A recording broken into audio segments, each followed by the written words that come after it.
we're fortunate to have a wonderful speaker today. Jaeson Tanner's come to present to us, and I don't have your topic. How to reduce sales friction. Okay, so he's going to talk to us about sales friction and how to eliminate it. How to eliminate it. Yeah. Get rid of it. Thank you very much for filling in on short notice. Oh, it's my pleasure, my pleasure. Okay, so I'm just, I put my notes on my iPhone. So I just want to put that out there so you don't think I'm waiting for a call. So I'm going to tell you a story. Everyone loves stories. So one of my customers just recently had this really neat experience, and they sell very expensive boats, all the way for like little dinghies for fishing, all the way up to prestige yachts. And using the techniques I am going to describe to you today, the following thing happened to them. So the salesman who participated in the process that I will soon describe was sitting in his office minding his own business, and this nice couple came in. They had driven all the way from Ottawa, and the receptionist said, "Can I help you out?" And they said, "Yes, we're here to see Dave Jackson." Maybe one of you knows Dave Jackson. Super nice guy, quite a character. And they said, "Yes, Dave's right over here." Dave came out, introduced himself, and then the couple said, "We're here to look at the H-180, which is a very nice boat. It's about $35,000. And so far we know they're interested in the H-180, $35,000. They've driven all the way from Ottawa, so we know they're invested. Pretty interesting. And Dave, being the consummate sales professional and grateful for the opportunity, launches into his discovery, where he's asking questions and he's starting to talk about the features. And the husband puts up his hand and he says, "I'm going to stop you there, Dave. We're just here to buy the thing. We wanted to make sure that it was here because we already went on your website and we looked at the price, which is fine. Payment system works for us. And we watched the whole video you created on this boat, and we're just here to buy it." So this is a situation where the sales friction, which we're all kind of used to, how many of us are in sales? All hands should be up, right? So the marketing had done all the preliminary work, and the friction to the sale was gone. And we're not used to this as salespeople, right? We're used to hand-to-hand combat, right? Because you're in the room with the person, and here comes the objections. And depending on how long you've been in sales, you may look at it as an objection as a challenge or an opportunity, or however you frame it. It may be a signal to ask more questions or to demonstrate more value, or you might panic, freeze solid, right? But it's hand-to-hand combat, isn't it? In many instances. So if you have never had the experience of having a frictionless sale where you were just a glorified order taker, right? I see some nodding. It's nice, isn't it? Brad, have you had that before? Sure. Yet? Anyone else had that experience? Completely frictionless sale?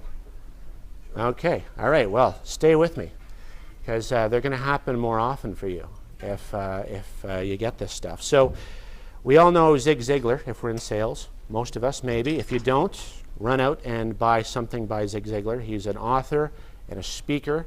He has lots of great audio programs out there, and he's just wonderful to listen to. He's super easy to listen to, and he talked about the things that create friction in a sale, and there are 5 of them. And he said either there's no want, there's no need, there's no money, they're in no hurry, and they don't trust you. So that's a lot of obstacles, right? All of the above. All of the above, right?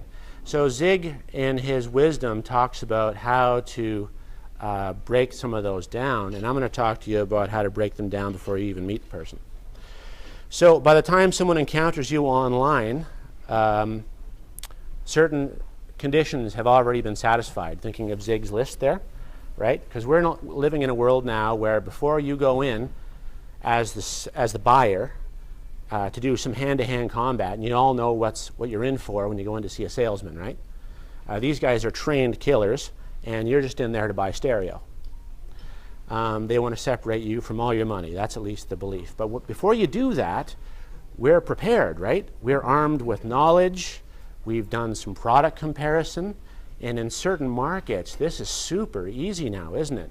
So if you're going out to buy the 2017 Pontiac Sunfire, to pick a make and model at random, you know exactly what the average price is across the entire province for the different features that you're interested in. Is that not right?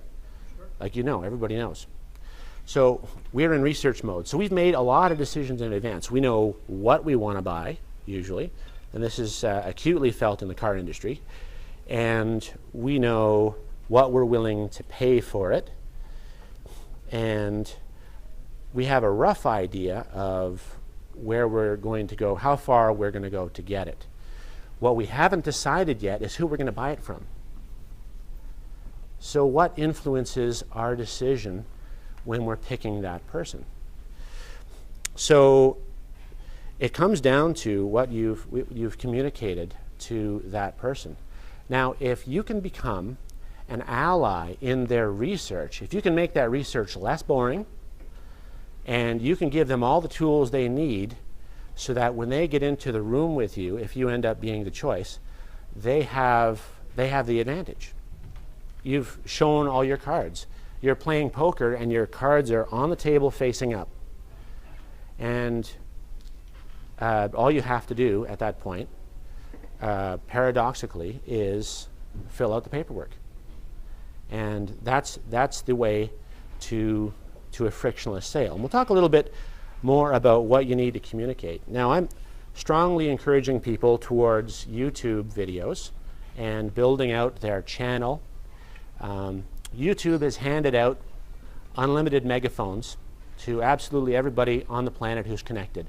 There are about 1 billion people on the earth right now who are all connected to each other. It's a completely unprecedented opportunity, and it costs you nothing, well, monetarily. Of course, it's going to take some time, and you may have to get over some of your personal hang-ups. We'll talk about that too. But what you can communicate in your YouTube videos, and what you should communicate, are a few different things. And the problem is that you can't say them out loud. And as soon as I read you this list, you'll immediately recognize why you can't say them out loud. You can't say them explicitly. We've all been to a car dealership where we've met with someone who is makes us a little uncomfortable. But what if they were to say, "I'm an expert on cars"? Well, immediately your brain is going, "Yeah, right, whatever." There's credulity is built in, right? So you can't say that kind of thing explicitly. You also can't say, "Please trust me," or "I'm a likable person." What if you said that? Walked up to someone, a total stranger at a party, and said, "Hi, I'm a very likable person." Right? It's bizarre. So you can't say that explicitly. Oh, have you tried that? No, I said I'd like to get away from you. Bye. Yeah, exactly right. Right, so you trigger revulsion, but you still have to communicate that idea. How? I am a completely relatable person. Of course you can't say I'm a completely relatable person. I am a partner with you in your research. I am here to help you. And we all do that in our marketing at some point or another, is we say, I'm your partner, I'm there for you, and they're thinking, I don't even know you. Right? It's kind of like luring someone into a windowless van, in the hope of maybe seeing some puppies. They don't trust you, and they have no reason to trust you. We live in a scary world, right? So the other thing is that so those are some of the things you're up against. So how do you say those? You say them implicitly, and something said implicitly is interesting. So if you have a friendly presentation and you're interesting, you have, even if the subject is about light bulbs, you have implicitly communicated the fact that you're a friendly, accessible person. And there's a reasonable chance that you're going to be friendly and accessible when they meet you for the first time. So you got over that. And if you say something really dazzling about light bulbs, I don't know why I picked that topic. I'm going to paint myself into a corner here. you have also communicated a measure of intelligence. If you tell them what's wrong with your product along with what's right about it, you communicate trust. This is an interesting thing in the social world. Mike will attest to this. People get hung up on bad reviews. So if you have 80 good reviews and 15 okay reviews and 5 that are just scathing, that's terrible, right? But it's not, really, because it's real. So you know that every single one of those nice reviews are legitimate because this person has tolerated the ones that they didn't like, right? That didn't like their service, their restaurant, or their business. So that's another way to implicitly communicate trust. Leave the bad reviews in there. Learn from them. Even address them in one of your other videos. If you got a bad review in this video, just address it in a professional way. Say, here's what we're working towards because this really upset us. You know, get your dirty laundry out there. There's nothing wrong with it. And that also informs your relatability. We talked about that. I am a relatable person. That's something that you want to communicate because people buy from people that they like and people that they feel they can relate to. Well, here's a guy online with a video talking about something that I'm interested in. He's helping me do my research, and he's interesting, so I'm not falling asleep at the keyboard. And he's relatable. He's making some mistakes. I actually think I see some marinara sauce on his shirt there. Now, obviously, you want to be as professional as possible, but you don't want to freeze yourself solid and not try this because you're afraid it's not going to be perfect. Because the imperfection makes you more relatable, because none of us are perfect. I'm not perfect. I think my shirt's even untucked here. I don't know what's going on. But that actually makes you more relatable, because we've all been there, right? So the only things you should ever communicate explicitly are indisputable facts or verifiable facts. So if you want to talk about I'm going to come back to the car dealership thing, because that's really easy for all of us to think about. If you want to talk about the heated mirrors and the leather seats and the color and the price options and all that kind of stuff, that's okay. But you can do that in a way that communicates the other parts of your sales message, the implicit parts.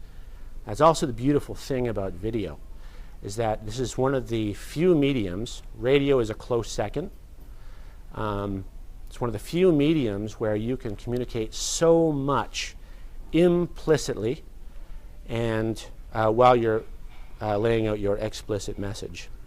So indisputable facts and verifiable facts and professional insights. Here's a scary one here. The thought in the back of many people's minds is that if I create a new video every week for the next 3 years, there's going to be 150 videos on my YouTube channel. People are going to watch them all, and then they're not going to need me. And I think it's a real delusion to think that, say you're a lawyer, that 150 videos that are between 3 and 10 minutes each could replace the need for a law degree. That doesn't make any sense. So don't worry about putting it out there. The other thing is that most people are scared stiff to try this. So if you want to, in a very simple way, it's not easy, but in a very simple way, strongly differentiate yourself from your competition, get over it. There's an excellent author who I love to watch. In fact, when I don't feel like doing a video, and I know I have to do one, I have it on my schedule. It's a speaking engagement, and I'm the audience, so I put it right on my calendar. I go and watch a Seth Godin video. Does anyone know Seth Godin? I see a few nods. Awesome guy. Yeah, exactly. He talks about something called the resistance, which is the thing that holds us back from doing truly great work. Truly great work requires risk, because you throw so much of yourself in it, you're naked in front of your audience. And you've left nothing on the table. And why it's risky is that if it fails, you're the only one you can blame. And that's what makes it scary. and you're worried about your audience thinking you look stupid, and a dozen other things that are bubbling up. You hear the self-talk. It's like a monkey in a cage. When you're trying to do something that's a little scary, you can hear the voices in your head saying, who do you think you are? People are going to think you look dumb. I don't have a good enough camera. What if the sound is bad? What if I mess up? What if my grammar sucks? What are my colleagues going to think? These are all legitimate reasons. They're all very rational reasons, but they're not reasons to stop. And that risk is what is moving us, that creation of art in our businesses, that Web 2.0 content making. That's what's different between the industrial society that we used to be in, where it was all about a uniformity of product, right? We all went to school to become a uniform product, so we could create uniform products and we could tolerate factory work all day, every day. That was the model. That was societal model for education, was become a uniform product so that you'll make an excellent factory worker and or soldier. Now we've moved into something else, where we all have the tools to create art in our businesses and to be communicators of these sort of messages and help people become better informed when they make a decision. They may not even buy from you, but there are people who are going to resonate very strongly with you, and you have the opportunity to get in front of a lot of them. Not everybody likes public speaking, and I get that, but every time you get in front of an audience, you are pitching to 50, 60, 100 people at a time. Carl knows what I'm talking about. Get a lot of nods from Carl. Thank you, Carl. So, I mean, talk to Carl. If polish is holding you back, if you're worried about the polish of presentation, and that's what's holding you back, then certainly polish your presentation. But don't stop just because you have no polish or you have these very rational reasons. It's interesting, the part of the brain that that scares us to death about getting up and doing something like this, it's called the amygdala. And if you look at the brains of lizards and chickens and quite a number of other animals, right? They don't have the neocortex, that cool thing up top that helps us with rational thought, or the prefrontal cortex, the thing that prevents you from punching someone in the face when they're annoying you. And they certainly don't have a complex limbic system the way we do, but they have this amygdala thing, which is just there to help them find a mate, get the heck out of here when they're scared, and seek food. And unfortunately, because it's such a fundamental function in our minds, it also is kind of loud. So when we're about to do something that creeps us out or scares us, or it's uncomfortable, or it's outside of our comfort zone, that's our friend the amygdala. He's there going, hey, listen, man, you know, here's the problem with all that. He sends the emotion up, and our rational brain translates that into reasons that we can relate to. So we're really, really good at talking ourselves out of exactly what we need to do. So those are a couple of the things that you can do to get yourself psyched up to try this, to get in front of a camera. And one of the objections that I mentioned earlier that you might bring to yourself is that I need a really good camera. So what kind of camera do we all have? What kind of phone do we have? iPhone. Yep. Well, just shout them out. iPhones. Samsung, yeah. And by show of hands, which ones can shoot HD? Everybody? Who's got a phone that can shoot HD? Everybody. Okay, so you got all the tools. The sound doesn't have to be perfect. There's little things you can do to improve the sound and control it better. These are super handy. This is the lavalier mic. I'm just catching the audio for so I can match it up with my video later. But we have all the tools. We just have to get over our fear of getting out there. And if you do that, there's no competing with you. Even if every one of your competitors did it, there's no competing with you, because you have a unique personality. You know, this is going to sound a little bit preschool here, but we're all unique, right? And the whole preconception that since everyone is unique, nobody is nonsense, because there's a peg for every hole. There are people you're going to relate to. Your best friend is not your best friend because he's like everybody else. Your best friend is your best friend because he has very unique qualities that you relate to.